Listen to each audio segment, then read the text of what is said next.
tidak berjalan menurut nasihat orang fasik, dan tidak berdiri di jalan orang berdosa, dan tidak duduk dalam kumpulan pencemooh.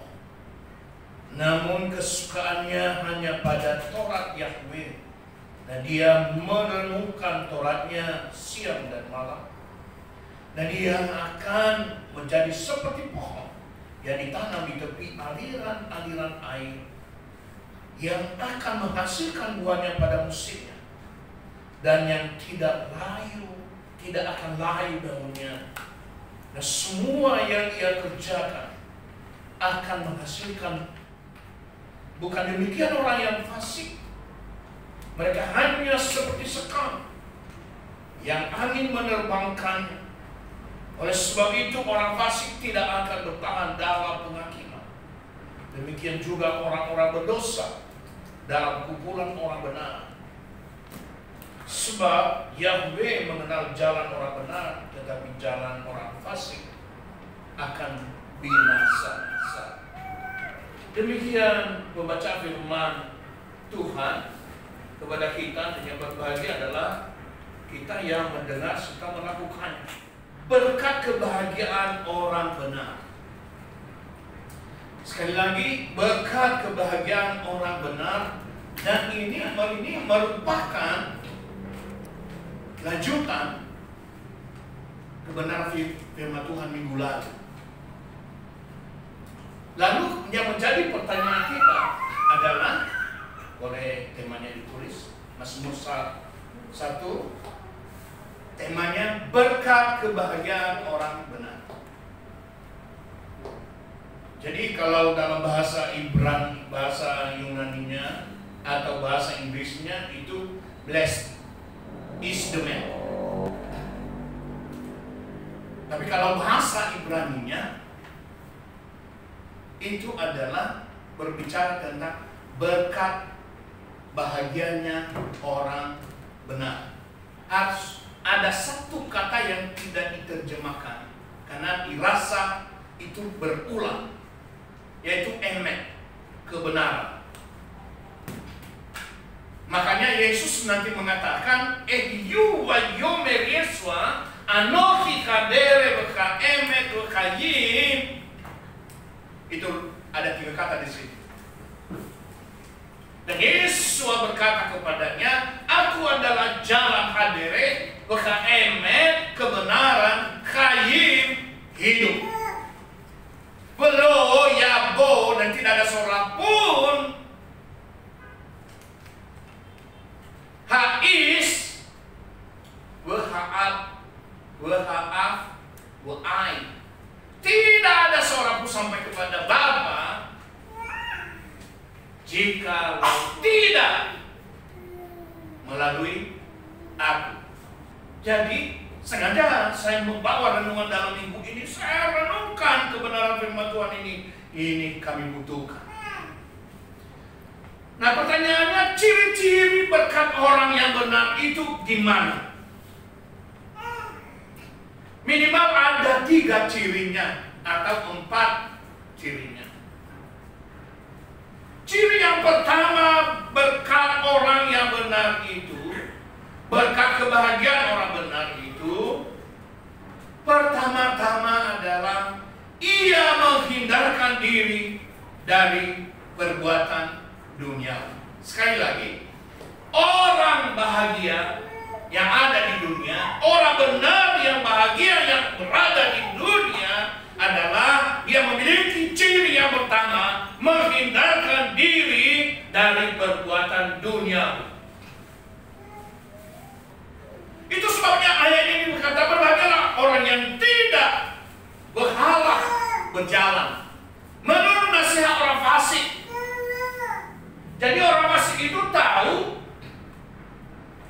ada Tuhan, tahu ada kebenaran, tahu ada keadilan, tahu bahwa Tuhan pencipta langit dan bumi, tapi dia nggak mau. Itu makanya. Jadi yang pertama tadi apa? Ciri orang yang menerima berkat kebahagiaan orang benar. Pertama, menghindarkan diri dari perbuatan dunia. Paulus katakan kepada orang-orang jemaat di Korintus. Dia katakan, janganlah disesatkan pergaulan yang buruk, merusakkan kebiasaan yang baik. Makanya saya katakan kepada kita semua, bukan cuma anak muda, hindarkan diri dari pergaulan-pergaulan yang buruk. Di ayat tadi 1 Korintus 15 ayat 33, saya sudah baca tadi ayat 33 sampai 34. Saya ulang bacanya. Janganlah disesatkan pergaulan yang buruk, merusakkan kebiasaan yang baik. Sadarlah, artinya dia ingatkan kepada kita sadar, harus ada kesadaran bahwa dalam kehidupan kita, dalam pergaulan yang ada di dunia ini, kita nggak boleh menjadi orang-orang sok suci. Kita harus memang, dan kita harus ada di situ, bukan untuk meninggalkan mereka, tetapi tidak kompromi atas perbuatan-perbuatannya. Kita harus sadar. Dan janganlah kamu berdosa, sebab beberapa orang punya kekurangan pengenalan akan Elohim. Aku mengatakan ini agar kamu malu, kata firman. Kata Paulus. Tapi kalau seandainya ternyata kita nggak punya kekuatan yang kuat, yang kokoh dalam pergaulan tersebut, lebih baik apa? Lebih baik menghindar. Lebih baik menjauh. Adapun pekerjaan-pekerjaan daging itu nyata, yaitu perzinahan, percabulan, kenajisan, sensualitas, penyembahan berhala, sihir, permusuhan, perbatahan, iri hati, amarah, persaingan, perselisihan, seks, ada 13 perbuatan daging itu. Mungkin kita katakan, saudara, oh Pak Pendeta, Pak Gembala, aku tidak ada di situ, aku cuma baru satu ada di situ. Tapi ingat, satu duri yang ada dalam telapak kaki kita itu akan mempengaruhi seluruh sendi-sendi kehidupan kita. Setetes racun dimasukkan ke dalam air ini, jangan diminum, Pak. Ada racunnya. Tapi kita minum dengan iman. Haleluya. Baru 13 tadi yang saya sebut. Kedengkian, pembunuhan, kemabukan, pesta pora. Jadi berapa ya? Sudah 17. Ciri yang kedua. Ciri yang kedua, menyukai Taurat, menyukai firman Yahweh setiap hari. Karena Yesus sendiri mengajarkan kepada kita demikian. Berbahagialah orang yang lapar dan haus kebenaran. Karena apa? Karena mereka, ayo lanjutan. Apa? Matius pasal 5 ayat 6. Coba dibuka. 5 ayat 6. Yang lapar dan haus kebenaran. Mereka itu loh, orang hanya mencintai firman Tuhan aja, ya, mencintai, lapar, haus akan kebenaran itu sendiri sudah dipuaskan. Apalagi memiliki dan menceritakan dan mendarah daging di dalam hidupnya. Makanya Paulus katakan di dalam Roma 10 ayat 17. Coba, ini jadikan jadi hafalan.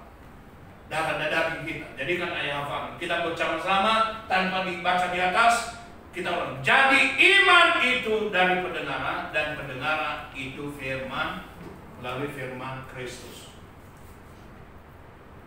Iman itu bertumbuh melalui pendengaran, yaitu pendengar firman Kristus. Makanya jangan malas mendengarkan firman.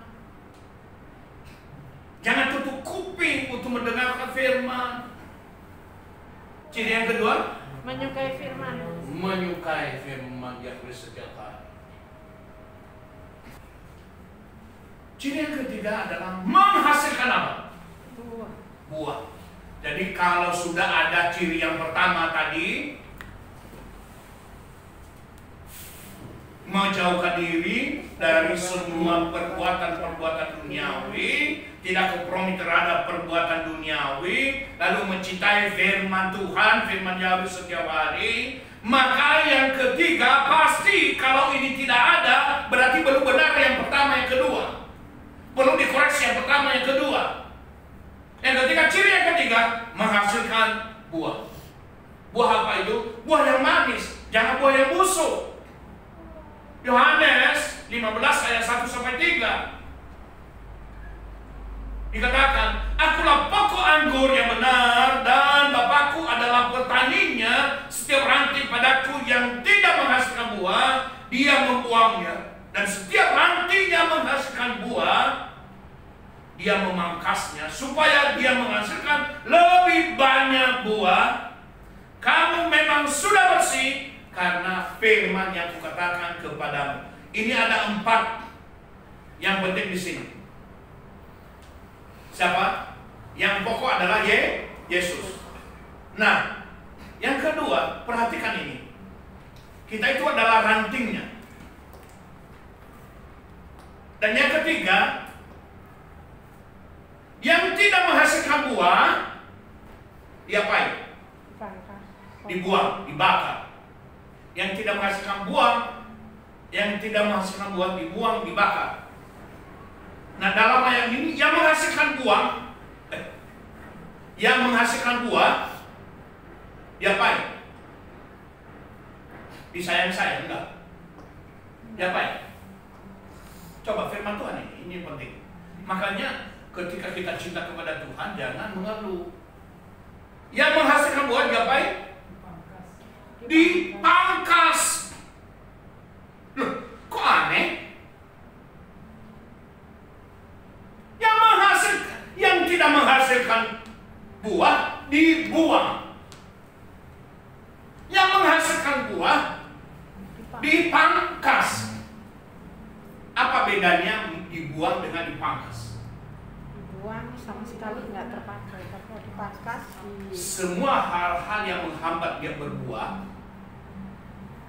setiap hari dipangkas, dibersihkan.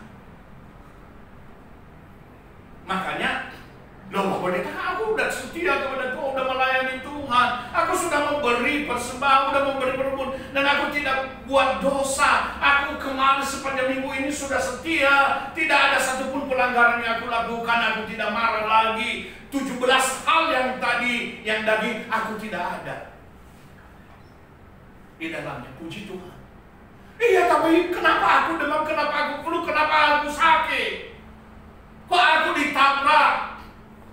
Kok motorku, kayak motorku kemarin di jalan 9, nggak tahu itu teguran. Menghasilkan buah. Menghasilkan buah. Yesus katakan apa? Kita dibersihkan oleh firman. Ayat 3. Kamu memang sudah bersih oleh karena firman yang telah kukatakan kepadamu. Katakan amin. Maka kita harus mencintai firman. Yeremia minggu lalu yang saya bahas minggu lalu. Yeremia. Diberkatilah orang yang mengandalkan Yahweh, yang menaruh percaya kepada Yahweh, sebab dia akan seperti pohon yang ditanam di tepi dekat air, yang merambatkan akar-akarnya ke tepi aliran air, dan tidak takut ketika panas datang. Daun-daunnya selalu hijau. Jujur, dengan keadaan membaca berita, manusia saya khawatir, saya was-was, gelisah, khawatir, takut. Tapi imanku mengatakan, di padang yang gersang saja Tuhan memberikan makan kepada umatnya. Dan itu mesirnakan semua kewas-was, kekhawatiran, ketakutan, dan kehampaan, seakan-akan tidak ada jalan. Itu menghilangkan semua ketika ingat kebenaran firman Tuhan. Menghilangkan. Saya ke bengkel, saya lihat ada besi tua itu harus dengan hikmat Tuhan. Yang berikut terakhir. Ada 3 ciri orang yang diberkati, orang yang menerima berkat kebahagiaan. Ada 3 cirinya tadi. sudah kita dengarkan. Hanya satu ciri orang fasik, orang durhaka.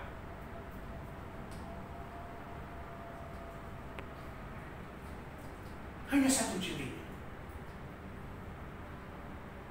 Ia seperti sekam yang dapat ditebarkan oleh angin.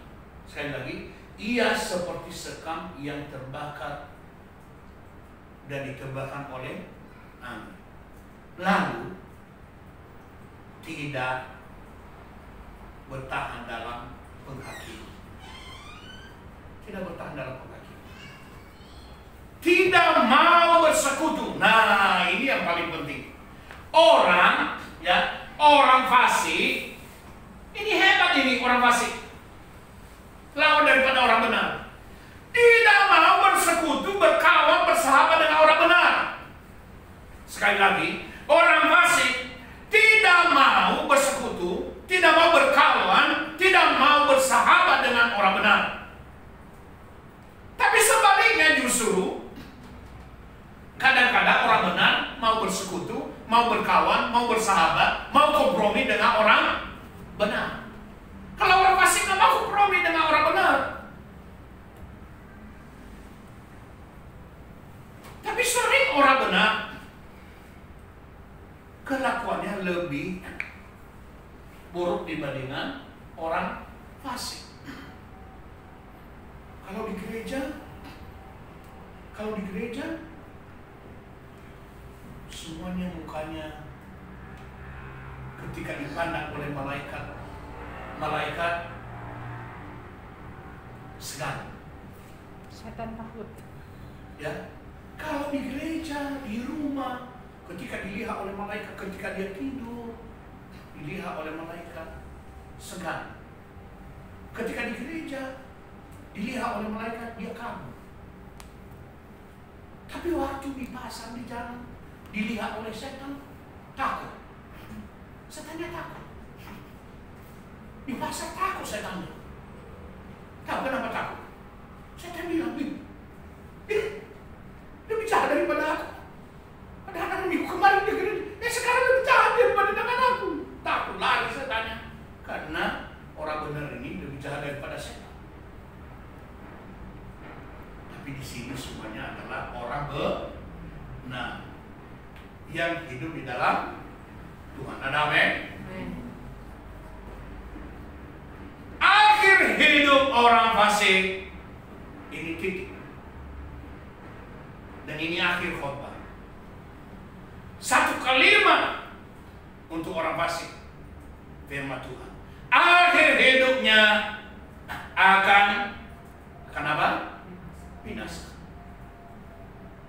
Tidak ada lagi pengampunan kepadanya. Tidak ada lagi belas kasihan kepadanya. Tidak ada lagi keadilan kepadanya. Kenapa? Karena semuanya sudah diterima di dalam keberadaannya, di dalam duniawinya.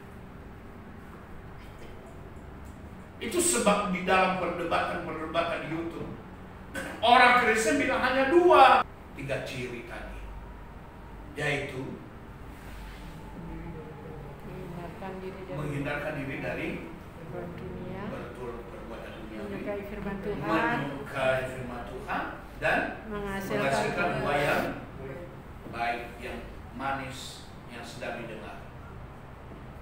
Dan biarlah milih orang fasik menjadi milih orang fasik, kita sebagai orang anak-anak Tuhan menjadi milik kita. Ada amin?